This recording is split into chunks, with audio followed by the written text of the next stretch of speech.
The NHL trade deadline has come to a close. We have several more deals to recap here at the end. I believe we had 10 more trades since the last video. We'll recap everything that's gone on and summarize it for you coming up next.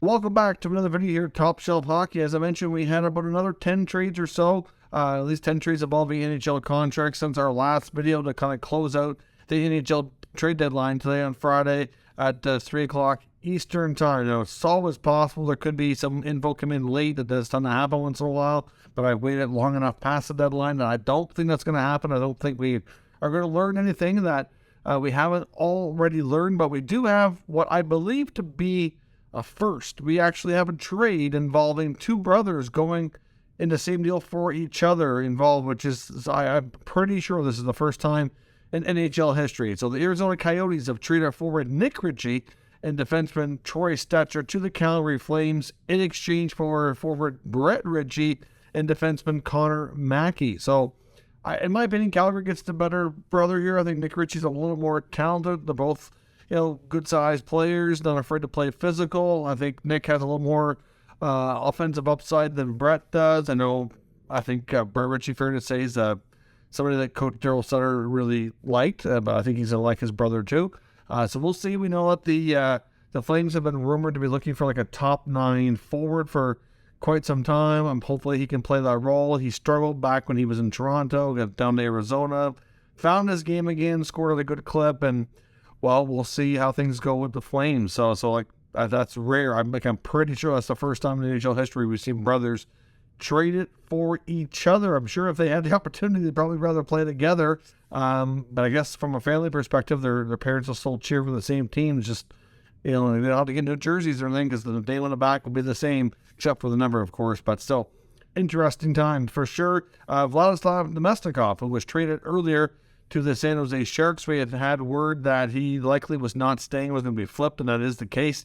The Sharks have flipped him to the Winnipeg Jets for a fourth-round pick. So Namestikov goes to Winnipeg. The Jets have had a fairly quiet deadline, but they have had some subtle changes. Nothing too major, but they got Niederreiter, they got Namestikov, so they certainly solidified their forward depth here for sure.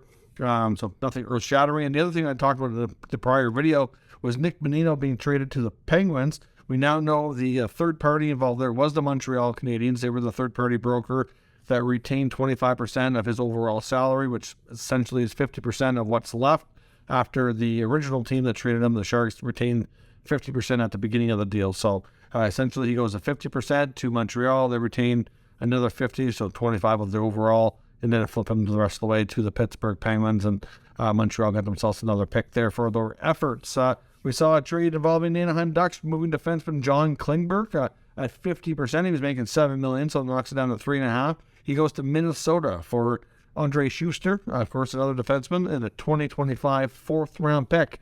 Not much of a return. There was other players in Anaheim that had been rumored to be on the block, including Shattenkirk. Even there was some interest in Adam Henrique, but I believe he was injured recently, so that kind of put a damper on things there. So the Ducks were relatively quiet, but there is another trade involving the Ducks we're going to talk about as well. The Ducks also picked up Brock McGinn from the Pittsburgh Penguins, and they moved defenseman Dmitry Kulikov. So along with McGinn, there was also a third-round pick in 2024 going to Anaheim for Kulikov. So they did move one other defenseman, but there was others that could have been moved too, and I guess there wasn't much of a market for them, and they do have to keep some players here. Of course, the Ottawa Senators decided to add a little bit more depth, nothing earth-shattering at all, but they picked up Patrick Brown, who can basically be a bottom six, probably a fourth-line centerman, for a sixth-round pick in this year's 2023 draft. That only leaves the Sens with 3 picks in the 23 draft, but as Pierre Dorian said, they had several years where they had tons of extra picks, multiple firsts, multiple seconds, and thirds, and they've used a lot of those picks, and that's why they have such a good group of young players and more prospects that are still kind of percolating in the American Hockey League and juniors, so they can afford to have a year or two where they don't draft as many players, although this is a deep draft, and I don't think it's completely over. I mean, the draft's not till the summertime. The end of the year beforehand, they could still maybe pick up a pick or two. It's still possible, but they didn't end up moving any of their UFAs, so of course that sends a message to the team that they're quite pleased. They picked up a big win in New York last night. That's 4 straight games, and they're now knocking right on the door for the lost wild card spot. I think the team that's in most trouble there is the Islanders because they've played more games. So we'll see. I mean, either way, Dorian showing confidence in his group there. Brown basically is maybe, and I'm not even sure, maybe an upgrade from Dylan Gambrell as a fourth-line center or fourth-line wing, depending on where they want to place him. So nothing earth-shattering at all. Just with the Norris injury out this year, they're a little less deep at the center position than they'd like to be, and just gives them an extra capable body with some NHL experience. Should they make the playoffs, they're going to need extra players. So, like I said, nothing earth-shattering, just a little extra depth there on that front. We did see a couple of trades from the Minnesota Wild as well. They picked up a couple of draft picks from the Buffalo Sabres, and they finally did move Jordan Greenway, who's been in the rumor mill for some time. So Greenway goes to the Sabres for a 2023 second and a 2024 fifth. So Greenway gets the fresh start in Buffalo. Good, connection there as well. Sabres coach Donnie Granato used to coach Greenway, was his coach for the U18 team, so very familiar with them and quite happy to work with him again and try to see if they can bring out more of that potential he showed when he was a little bit younger. So I know the Sabres have a lot of good young players, and they're certainly a team on the rise. And Greenway's a big body guy who can play physical and things, so at least he should be able to. So hopefully they can, just gives him a differerent mix, different dynamic with a player like him. So I think that's a good pickup from the Sabres standpoint and a decent return for Minnesota there. The LA Kings also made a trade. Nothing major here. They traded Austin Wagner to Chicago for future consideration. So basically just a contract dump, essentially. So it gives the Hawks still a player for free. Buffalo also traded Rasmus Asplund. He goes over to the Nashville Predators for a 2025 7th round pick. So nothing too earth-shattering there. The Calgary Flames and Toronto Maple Leafs hooked up on a fairly minor deal. The Leafs trading Dryden Hunt to Calgary for Radim Zohorna. So a fresh start for both players. Hopefully more opportunity. We'll see how that goes.